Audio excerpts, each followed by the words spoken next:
Hello everyone, and welcome back to the latest of these Minty Recaps series, where I basically just talk about films I watched in the previous month. And as per the usual, I am trying to watch 20 films a month of things I have not seen before, be that either brand new movies that have just come out, or movies that I just haven't seen before. And April was a pretty fun one, of really highs, and then a lot of mids. We got 20 movies to get through, so let's just get through them. So the first three I'm going to talk about at one time, because I'm just going to breeze right through them. So I watched 3 Dungeons and Dragons movies. I started off the month very strong with Honor Among Thieves, the brand new one, by John Francis Daley and Jonathan Goldstein. Phenomenal movie, 4.5 out of 5. Then literally the next day, I decided to watch 2 of the original 3 movies as well. I did a whole video on this as well. You can watch that right up here somewhere. Watch the video, really good. Talk about them way more in depth there. But I watched the original Dungeons and Dragons from 2000, gave that a 1 out of 5. It was from Courtney Solomon. And then I also watched Dungeons and Dragons Wrath of the Dragon God, which was also from 2005. I gave that a 3 out of 5. Not by Courtney Solomon, it was by Gerry. That one was pretty good. So yeah, talking about these real quick. Honor Among Thieves, great movie, loved it. Honestly, it became my #1 movie of the year. Just straight up became my #1 movie of the year. It very much surprised me and was everything I was hoping for in a D&D movie. The one from 2000, terrible movie. It is god awful, doesn't feel like a fantasy movie, doesn't feel like a Dungeons and Dragons movie, doesn't feel like anything at all, and it's just really bad. And then Wrath of the Dragon God, if it had a higher budget, I feel like it could have been really good, but I give it a 3 out of 5 just for the bar being really low for it. And I'm like, yeah, this surprised me. This was pretty good. But if you want more information on those from my perspective, I had a whole video on them right over here. So go ahead and watch that. Continuing on, the next thing I watched this month was Gunpowder Milkshake. I actually finally went back and watched that. I had been meaning to watch this forever, so I finally watched it. Gunpowder Milkshake by Navot Papushado. If I'm getting these names wrong, I very much apologize. I am also recording this when I'm having a little bit of a head cold as well, so we're just going to get through this. We're just going to get through this all. But Gunpowder Milkshake, very fun movie. I feel like a John Wick clone type movie where it's like, yeah, we're trying to go over the top action, highly stylized, with pretty awesome A-list actors. This is your type of movie. What I liked about it compared to other John Wick clones is that it wasn't trying specifically to be a John Wick clone. It wasn't trying to be overly serious. It understood what it was, and it was like, we're gonna have some fun with this. And I just love these over-the-top action movies about assassins and hitmen or whatever, because it's like, just imagine the world that we have to live in where all these people are just also hitmen. And it's like, that's just funny to think about. So Gunpowder Milkshake, highly recommend it. 4 out of 5. Go watch it on Netflix. It's on there. It's really fun. So then I went on a tiny Pedro Pascal run of watching things with him in it. And I decided to finally go back and watch the rest of the Kingsman franchise. And by rest of it, I mean the last 2 movies. I'll get to the Kingsman at the end of the month. But I watched Kingsman: The Golden Circle, and I honestly forgot that Pedro Pascal was in that movie.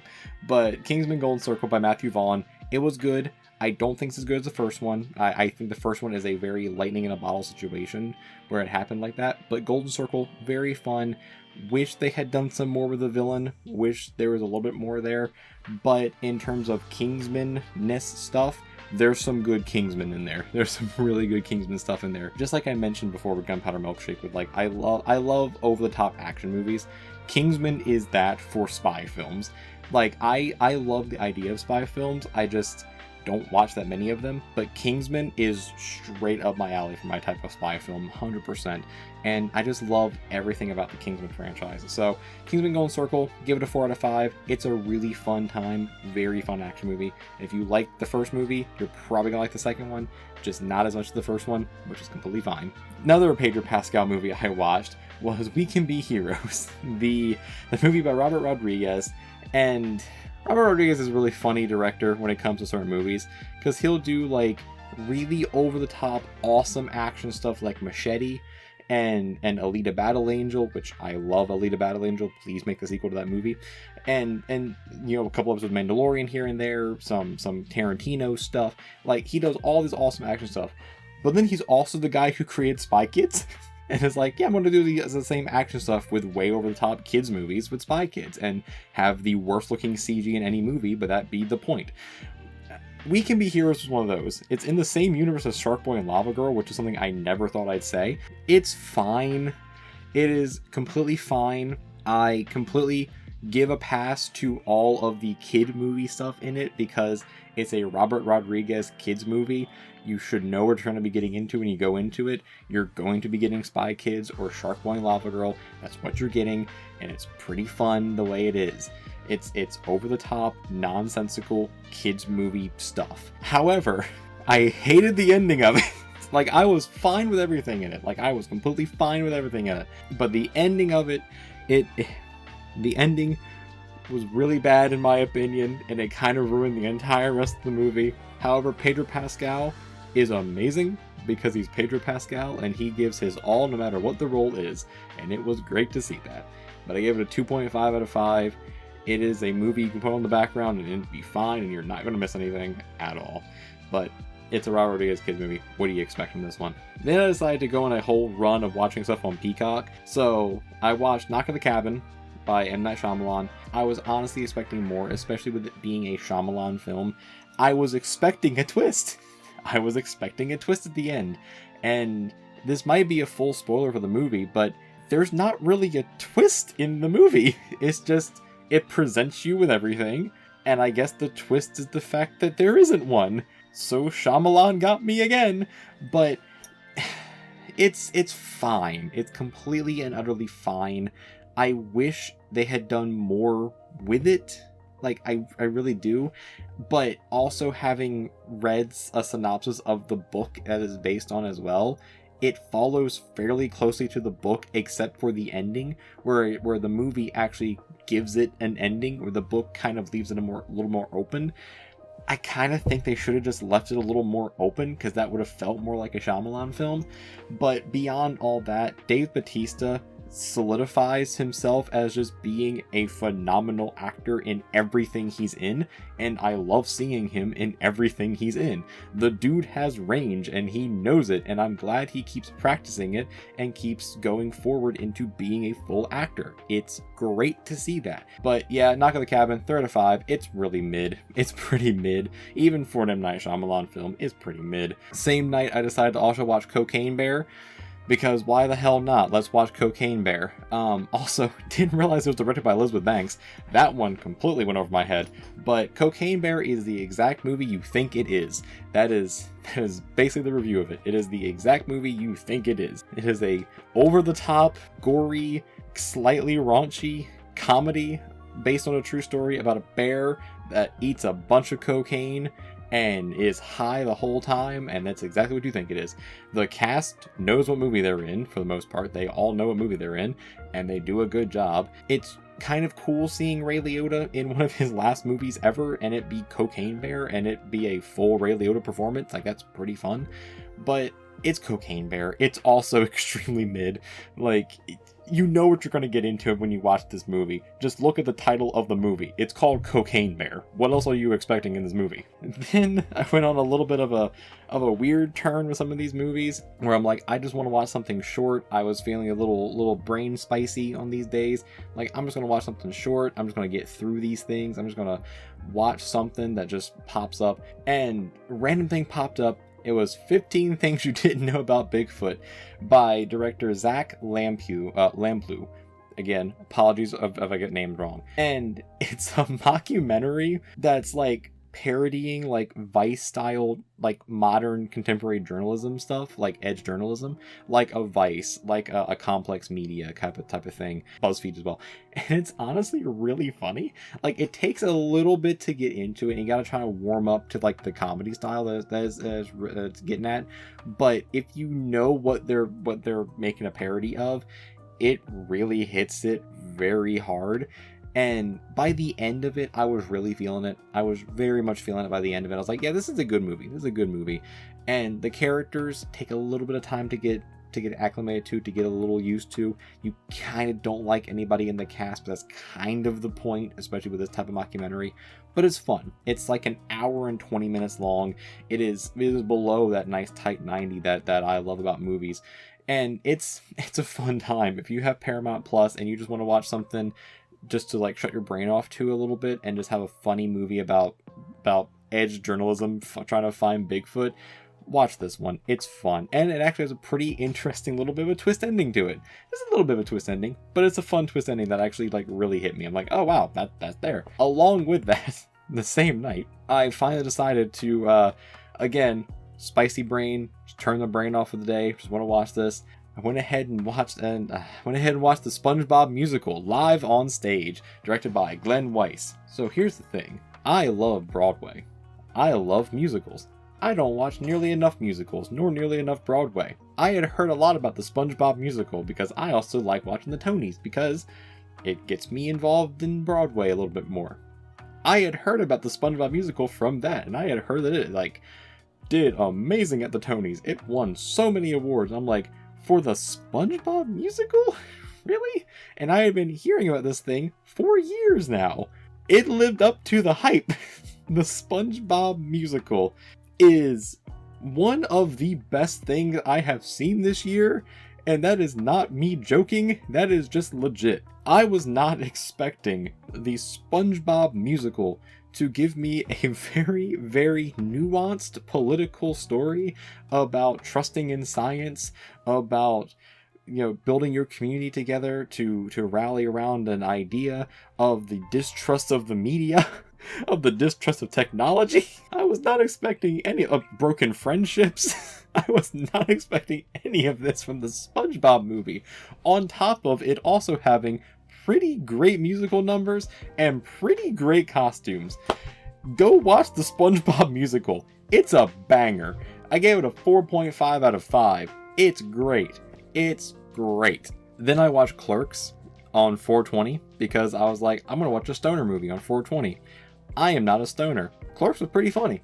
Clerks was pretty good. Clerks was pretty good.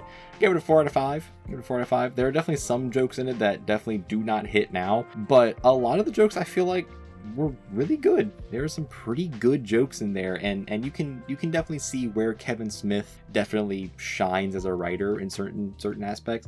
He writes really good, pretty believable characters that just feel like people you know. Like there is 100%. I have known both of the main characters from Clerks. Like 100% I have known them. And it's just fun.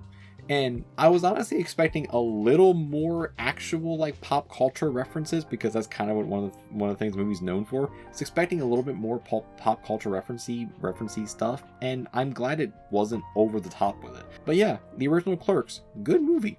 Good movie, 4 out of 5. Then I'm counting this one. This is actually a TV special, but I'm counting it as a movie because I want to count it. This is my list. I watched the Mighty Morphin Power Rangers Once and Always special, and it was directed by Charlie Haskell. It was good. It was really good. As an old school Power Rangers fan who has not watched the series in quite a long time, but still respect it and still love it, even more so now, there's a damn good special. There's a damn good special. And it was a great tribute to Thuy Trang.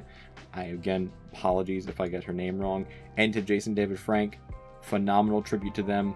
And it was a great tribute just to the legacy of Power Rangers, especially Mighty Morphin Power Rangers. Great tribute to them. It's under an hour long, as you would expect for a Power Rangers TV special.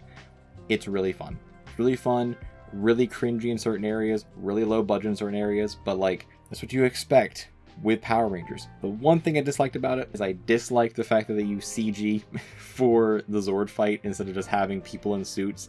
I thought that would have been way funnier and way better and way more of a tribute to the original series. But no, they did CG. It was fine. It was fine with the CG. It's whatever. But I'm still counting for the list. Then I watched another thing from Netflix as well. Just catching up on some of the stuff on my list. I watched a shorter horror thriller movie called Mr. Harrigan's Phone by John Lee Hancock, based on a short story by Stephen King. It feels like a Stephen King short story. It does feel like a Stephen King short story for sure. It's something that I kind of want to look into now to like maybe listen to or read the short story to see how closely it compares to it. I like the movie. I thought it was fairly like a decent like mid-range movie as well. I liked the casting. The cast was all really good. It felt like a Stephen King thing where some things were just a little overblown and a little over the top, but Stephen King. And I was expecting a little more supernaturally stuff with it. Like the first act, great. The last act, pretty short.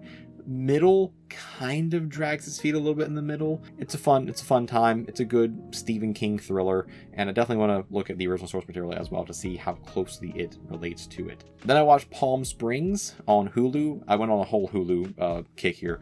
Then I watched Palm Springs on Hulu by Max Barbaco. Good name there. Andy Samberg and Kristen Militani are phenomenal in it.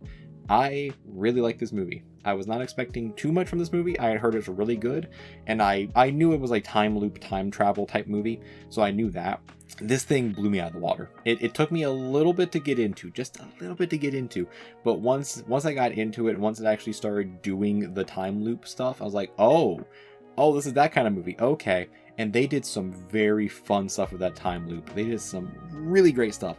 And what I love about time loop paradox type movies, if they do them right, is like you can use them as a way to get a lot of really great character development with very little. And that's what this movie does. It does a lot of great character development for the two leads of Andy Samberg and Kristen Militani. I'm getting her name wrong. Again, head cold people. Love their character development throughout the whole movie. And I love the relationship they built throughout the entirety of the loop as well. It was really cool. Also, surprise J.K. Simmons. Really fun. Yeah, Palm Springs. Good time. I gave it a 4.5 out of 5. Go watch that thing on Hulu. It's a good movie. Another Hulu original, Crush by Sammy Cohen. Nice little LGBT, little lesbian romance teen movie. I'm a big fan of coming of age films. I really am. I like coming of age films. Crush, I think, was good. I think a little over the top with certain aspects of it. There's definitely a little over the top with some of the more sex positive stuff. I'm a very sex positive person. Some of the stuff here is just a little cringy. Some stuff is a little cringy here. By the mom, it happens. Also, we know parents like that too. It happens. And I think, honestly, Rowan Blanchard, I love the fact that she's found her niche as this, like, coming of age lesbian actress. Like, I think that's funny. She really found her niche there, and she does good in her niche. She does really good in her niche. But it's a fun, cute movie. If you want to see a nice, cute, like, coming of age lesbian story set in high school, it's a little over the top, go watch Crush. It's fun. Give it a 3.5 out of 5. It's a little higher than mid. It's good. Then I just got into a whole sports kick. I had just watched Creator Clash 2 and I wanted to watch a sports movie.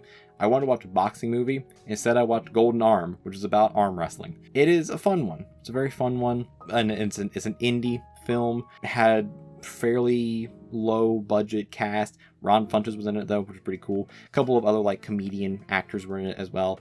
But it was good. I had no expectations going into it at all. And it was a good movie. It was a really good sports movie. And the thing is, like, sports movies are usually never that bad. And it's a good, like, friendship story, too, between the two main characters. Also, it was directed by Maureen Barucha, I think is how you pronounce their name. I hope so. But I gave it a 3.5 out of 5. It's a good, solid, independent sports film that has a lot of heart to it. And it's really funny. I think some of the jokes really were good. But then, the last 4 movies of the month. So let's get right into them. These two I'm going to talk kind of about at the same time. I watched Scream 5 and 6 right back to back on each other. Oh boy. Let me just talk about Scream 5 first. So Scream 5, also Scream 5 and 6, both directed by Matt Bettatelli, Alpin, Tyler Gillett. Hopefully I got their names correct. I apologize if I didn't. I'm just going to keep saying this all video. But Scream 5 and Scream 6 were great. Let's talk about Scream 5 first. I am a massive Scream fan, as I mentioned in the last recap video where I watched the rest of the series that I hadn't watched before. Scream 5, I think, was a perfect requel, as they meant, like meta mentioned in the film. I think is a perfect requel for the franchise, where it is a sequel to the franchise, sequel to 4, sequel to 3, 2, 1, all that good stuff. Continues the full narrative of Scream, of Ghostface, of Woodsboro, of these murders and everything, and the meta commentary that comes along with it. I loved it being a requel. They did some very intriguing stuff with the legacy characters, and I'm just going to say that if you have not seen the movie. They did some incredibly intriguing things with the legacy characters. And I absolutely love the new Core 4. They meant themselves as the Core 4 in Scream 6, but I love the new Core 4 of Jenna Ortega, Melissa Barea, Jasmine Savoy Brown and Mason Gooding. Love them as the new core, but I love this new core 4. And I love how they integrate the legacy characters into the story while not making the story about the legacy characters, which is something that certain other requels do badly, where they focus too heavily on the legacy without building up the new cast. No, Scream does it perfectly, where they're like, nope, here's the legacy people you know and love, but here's the new people you're gonna follow, and it's great. It was really good. It was a really good continuation for the franchise and reboot for the franchise as well. 4.5 out of 5. It's one of my highest ratings I can give it. However, that being said, Scream 6 though, which just came out this year, 2023, also by same directors, Scream 6, whew, God, that movie was perfect. It was pretty much a perfect Scream movie for me in every possible way, and it just kept hitting at every single aspect, every single time it could. It was so impressive how good that movie was, and I had heard it was really good from Scream fans. Blown away. Absolutely blown away by how good this movie was. The, again, use of legacy characters, perfect. The new cast, perfect. The actual twist in it, perfect. The whole opening of the movie, which is a normal Scream thing, to have the opening of the movie and you have your initial kill and it's like, cool, let's figure out the mystery from there. And they just don't do that. They just completely subvert that and have this massive cold open before the title sequence where, like, I'm sitting on the edge of my seat just like mouth open, like, what is happening here?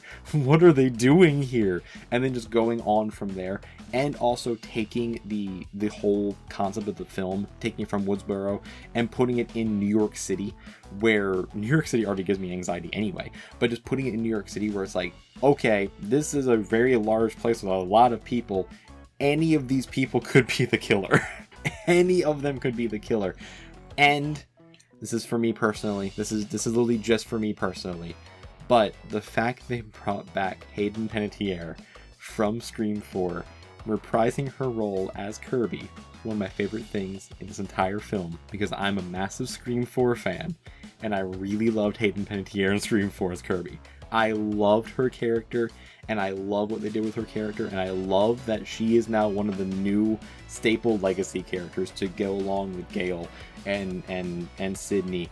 I loved this movie. It became my number 3 for the year. It became my number 3 for the year, just slightly below Puss in Boots and just slightly below Dungeons and Dragons. But the fact that I had 2 of my top movies of the year this month is pretty impressive, and both from this actual year. That's nuts. That's actually nuts. But either way, Scream 5, Scream 6, cannot gush about them enough. They are pretty perfect continuation for the franchise, and I cannot wait to see what they do with futures of this franchise, especially with this new core. Cannot wait to see that. Cannot wait. The last 2, I'm going to gush about them a little bit. I watched Marcel the Shell with Shoes On, directed by Dean Fleischl Camp. It's 4 out of 5. It's incredibly adorable, incredibly heartfelt, incredibly cute. I teared up in it. I legit teared up and I got emotional during near the end of the movie. It's good. It's a good movie. It's a good, cute movie. You want a movie to watch where you just want to feel good? Watch Marcel the Shell with Shoes On. It is an adorable, cute film that anyone can watch and just understand what it's about. So good.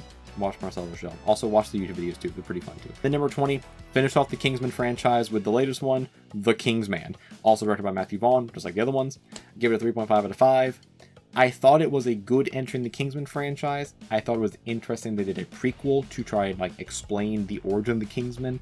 I thought that whole aspect, once they actually got into doing more Kingsman stuff in it, was good. And I also thought that having it be like a World War I movie and seeing having this slightly alternate history where it's yes, World War I was all dictated by these shadowy spy things happening. It's I also like that. I like that as well. I think overall it took a little bit too long to get to feeling like Kingsman, and it was a little uneven in how much it felt like Kingsman, especially if you're going into it wanting a Kingsman movie and expecting Kingsman 1 and 2, expecting that type of movie where it's oh, this is an action comedy, isn't it? And it's it's not that.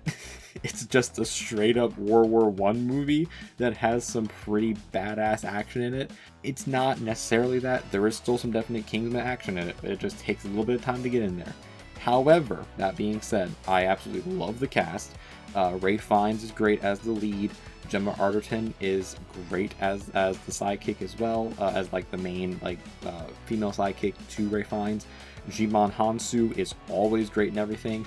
Give that man more acting roles and give him the lead of a movie, please. The interesting ones to me though, Harris Dickinson, really great. Honestly, I wish they'd use him a little bit more in the movie, but a great lead. And Matthew Good honestly was the standout surprise for me, because for the entire movie he is just in the background and you don't really even notice him, but then once you realize his character and you have like the big reveal, oh my god, it blew me away. That man was putting in some work in this movie and it is impressive.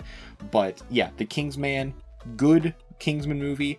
I would love to see more in this prequel timeline of Kingsman, of these like historical Kingsman stuff. I just want it to be a little more like the original Kingsman movies if they can do that. But I think it was still good. It was still Kingsman. I love this franchise.